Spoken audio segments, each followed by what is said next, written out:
जय जिनेंद्र। मैं श्रीमती वर्मा और आज हम प्रवेश करते हैं एक ऐसी कथा में जो हमें यह सिखाती है त्याग का सबसे ऊंचा रूप तभी होता है जब हृदय करुणा से भरा हो। यह कथा है 22वें तीर्थंकर भगवान नेमिनाथ की और इस बार यह कथा आपको भीतर तक स्पर्श करेगी। अध्याय करुणा का आह्वान। भगवान नेमिनाथ की कथा। द्वारिका नगरी उत्सव से सजी हुई थी। चारों ओर संगीत, सजावट, हर्ष और उल्लास था क्योंकि आज राजकुमार नेमिनाथ का विवाह होने जा रहा था। राजा समुद्र विजय और महारानी शिवा देवी के पुत्र नेमिनाथ, जिनके जीवन में सब कुछ था, स्वप्न, करुणा के संकेत। उनके जन्म से पहले महारानी ने दिव्य स्वप्न देखे। एक कमल निर्मलता का प्रतीक, एक शांत सागर गहराई और करुणा, एक दीपक जो अंधकार मिटा रहा था, एक गाय और बछड़ा ममता और अहिंसा, और अंत में एक हृदय जो सभी जीवों के लिए धड़क रहा था। आचार्यों ने कहा, यह आत्मा संसार को अहिंसा और करुणा का सर्वोच्च संदेश देगी। जब नेमिनाथ का जन्म हुआ तो उनके स्वभाव में एक अलग ही कोमलता थी। वे किसी को कष्ट में नहीं देख सकते थे। वे बड़े हुए वीर, बुद्धिमान और आकर्षक व्यक्तित्व के स्वामी। उनका विवाह राजकुमारी राजुल से तय हुआ। विवाह का दिन जीवन का सबसे बड़ा मोड़।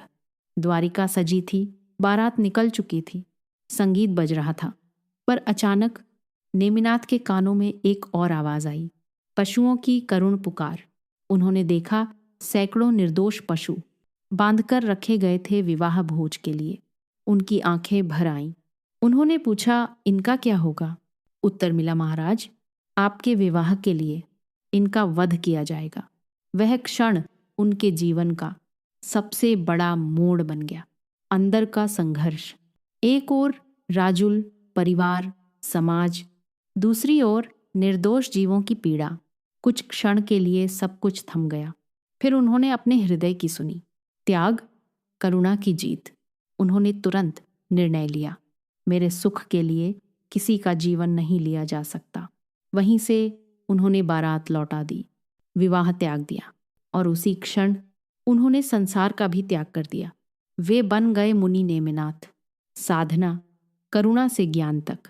अब उनकी साधना केवल आत्मा के लिए नहीं, हर जीव के प्रति करुणा से भरी थी। धीरे धीरे उनका मन पूर्ण शुद्ध हो गया। केवल ज्ञान, अहिंसा का प्रकाश। एक दिन जब भीतर पूर्ण शुद्धता आ गई, तब उन्हें प्राप्त हुआ केवल ज्ञान। अब वे थे भगवान नेमिनाथ।